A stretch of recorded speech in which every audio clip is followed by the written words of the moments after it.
يعني مش عشان حضرتك ورثت بيزنس من الوالد هتبقى رجل أعمال، تمام. مش عشان الوالد رجل أعمال هتبقى رجل أعمال، مم. مش عشان الوالد مش رجل أعمال هتبقى أنت مش رجل أعمال. مم. هي شيء في الشخصية، في منه الفطري وفي منه كتير مكتسب. أيوة. فرجل الأعمال أو التنفيذي يصنع. مم. يعني رجل الأعمال أو مدير تنفيذي يصنع.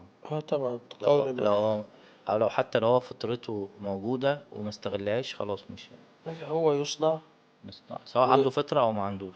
سواء كانت عنده الاستعداد الفطري أو ما عندوش استعداد فطري يصنع. مم. طيب أنت هتصنع الاستعداد؟ لا، أنا مش هصنع الاستعداد، لكن أنا هخلق جواه الحماس اللي يخليه يطلع الاستعداد ده. مم.